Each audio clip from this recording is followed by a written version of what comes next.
Today we're talking about Michigan's 34-27 win over Maryland.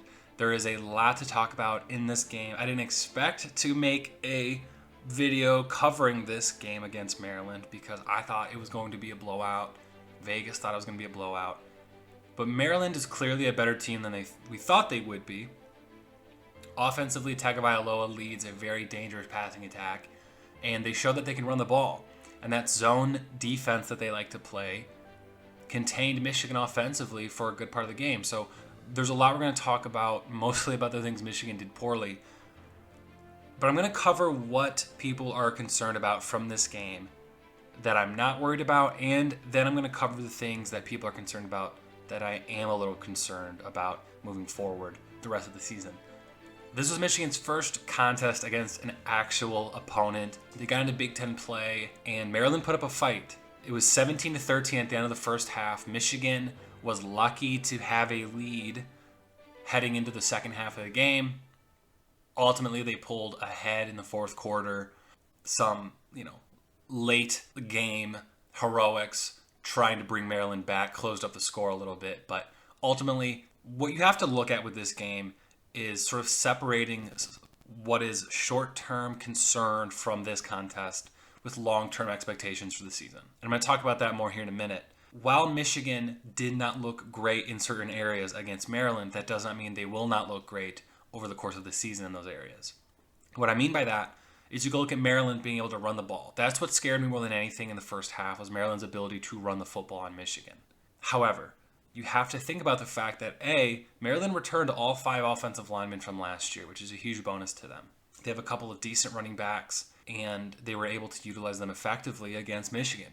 However, in the second half, Mazi Smith made some great plays, and they really shut down the run in the second half, and Maryland averaged under 4 yards a carry over the course of the game. Also, speaking of that offensive line, against Michigan's defensive line, Michigan wasn't able to shed blocks and get to the quarterback with their front 4.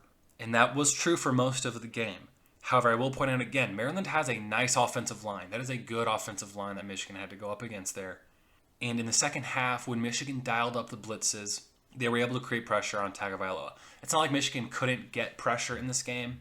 They had 3 sacks and plenty of pressures. It's just they weren't able to finish. And yeah, there was issues with separating and shedding blocks for the front 4. But this isn't the defense that Michigan had last year. They're running pretty much the same scheme, but they're not able to get to the quarterback running only 4 guys because they don't have a Hutchinson or an Ajabo.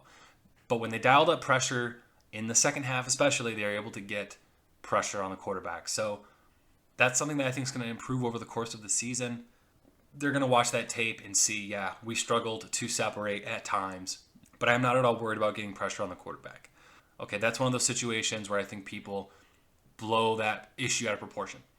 And then finally, on the offensive side of the ball, people worried about J.J. McCarthy's passing down the field. Out of 5 or 6 attempts at getting the ball down the field deep, he only connected on, I think, 1 pass to Roman Wilson. We know that J.J. can throw a deep ball. We saw him do it a lot last year. He was able to throw those 40, 50, even 60-yard passes last season. So I'm not worried about his deep ball. He overthrew his receivers a few times. It's not like he's underthrowing them or his accuracy's way off on his deep ball passes. He can throw the deep ball, but the timing was off in that one. His passes were a little off. That's not something I'm worried about. It was an issue in the game, but long term, again, we know JJ can throw a deep ball and connect. So that's not something I'm really worried about long term. That's something that I think will come back over the course of the season. Now, some things that happened in the game that I was a little concerned about that I think could affect them long term. Number one, there's some issues with their play calling. Joel Klatt called that out over the course of the game in that replacing Josh Gaddis, their offensive coordinator from last year, the play calling and design of their plays is pretty similar because it has a lot to do with Harbaugh's philosophy on offense.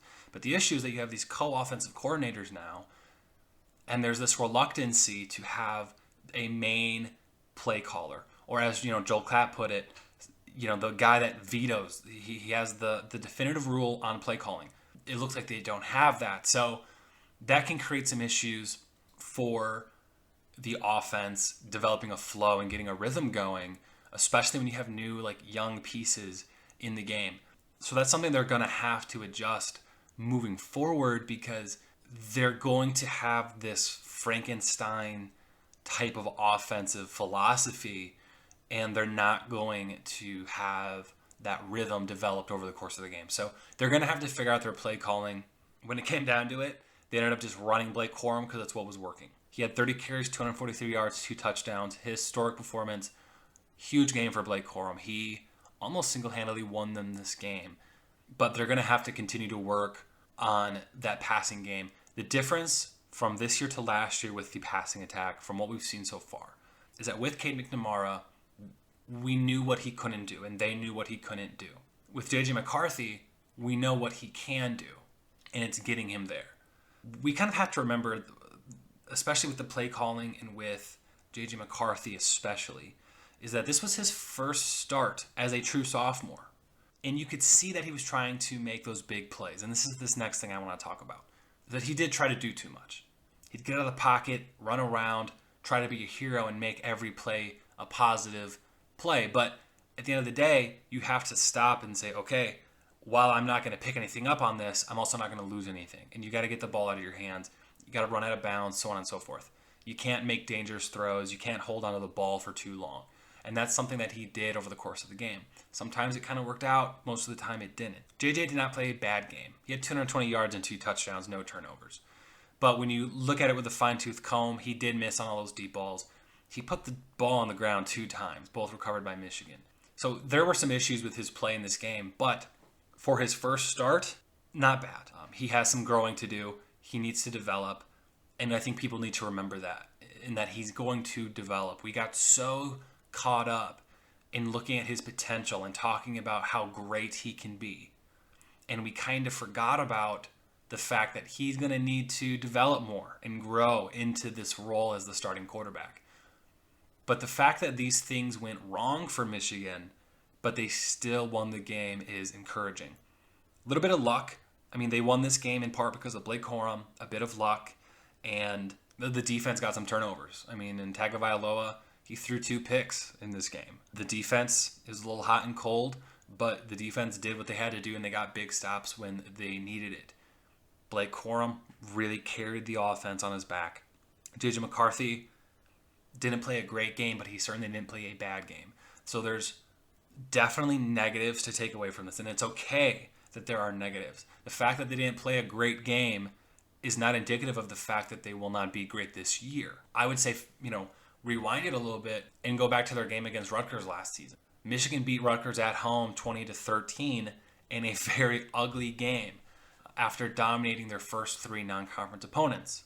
Then they play Rutgers, jumping into Big Ten play, 4th week of the season, and they struggled. They couldn't throw the ball. They had trouble running the ball. It was a difficult game. They looked, I think, worse in that game against Rutgers than they did against Maryland this past weekend. But look at what Michigan did last year. So it's not about this game, it's about the next game. And we kind of have to ask ourselves, what's more likely? Is Michigan going to improve over the course of the year like they did last season? Or, is this what Michigan is? I think obviously it's highly unlikely that this is as good as it's going to get for Michigan and they're, below average team in the Big Ten. I don't think that that's accurate at all. Michigan's going to improve. And it's better for them to struggle in this game than this upcoming weekend against Iowa. And I'm going to talk about that game real quick, previewing that before the end of the video. But Michigan has things to improve. They have a lot of tape to go over. I have a feeling this week's practice is going to involve a lot of emphasis on discipline and details and protecting the football. That's what J.J. McCarthy is going to have to do moving forward. If the biggest thing from this game, above all else, is J.J. McCarthy has to know when to protect the ball, when to let go of the play, and say, okay, it's all right if we don't pick up on this play. So that's the big thing. But we know that they can rely on Blake Corum. Donovan Edwards has to get healthy because the depth behind Blake Corum without Donovan Edwards is questionable. Of course, that's really what set this game in motion. Going the wrong way for Michigan was they were up 7-3. They get the ball moving down the field. They got to give Blake Corum a rest. They put freshman CJ Stokes in, and he fumbles the ball. So because of the Donovan Edwards injury, the freshman goes in, and so then Michigan, could have been up, 14-3 at that point. But you have to take into account that turnovers are going to happen. Now, previewing their upcoming game against Iowa really quickly, This is a concerning game because of who it is. If you removed the fact that they were playing Iowa, you just looked at who they've played, the numbers they've put up, you're not at all concerned about the fact that they're going on the road to play X team. They didn't score an offensive touchdown against South Dakota State week 1. They only scored 1 touchdown in week 2 against Iowa State. And then they blew out a pretty bad Nevada team 27-0, and they beat Rutgers 27-10. So far on the season, by my count, Iowa has 5 offensive touchdowns on the year. To put that in perspective, J.J. McCarthy has 6. And he didn't start week 1 against Colorado State. He was pulled out halfway through their next game, only played, I think, 3 quarters of the following. So Iowa's offense is quite literally terrible and one of the worst in the Big Ten. However, their defense is legit. Jack Campbell's a phenomenal linebacker. Lucas Van Ness is a very good defensive lineman. They have a lot of things to worry about. They got Riley Moss in their secondary again this year. Iowa is offensively inept, but if Michigan goes out and they put the ball on the ground 2 times or 3 times like they did against Maryland, J.J. McCarthy almost throws an interception, well, more likely than not, Iowa's coming down with that pick. And instead of Maryland only recovering 1 of 3 fumbles, Iowa's recovering 2 of 3 fumbles, for example. Makes up for the fact that they are offensively pretty terrible. So Michigan does have to respect their opponent in this game. I think they obviously know that. Going to Iowa to play is a very difficult thing. It especially has been for Michigan over the recent years. In all likelihood, I think defensively Michigan's going to look to shut down the run, force Spencer Petras to beat them with his arm, which is something Spencer Petras doesn't do. But the real thing we're going to be looking at is that Michigan offense. Jumping into Big Ten play, those 2 first games, Maryland and Iowa, because we weren't worried about their non-conference games. But with Maryland and Iowa, we were thinking, what's the Michigan defense going to do against Maryland, and what's the Michigan offense going to do against Iowa? Michigan defensively played fairly well against Maryland. Let's see how the offense plays against Iowa. They're going to obviously be running the football. They're going to probably slow things down, try not to force that ball down the field like they did against Maryland, because that's going to result in turnovers. And I know, almost for a fact, that they are pounding J.J. McCarthy to protect the football. You don't want to neuter your quarterback's playmaking ability. You got to know when to protect the football, especially against a team like Iowa.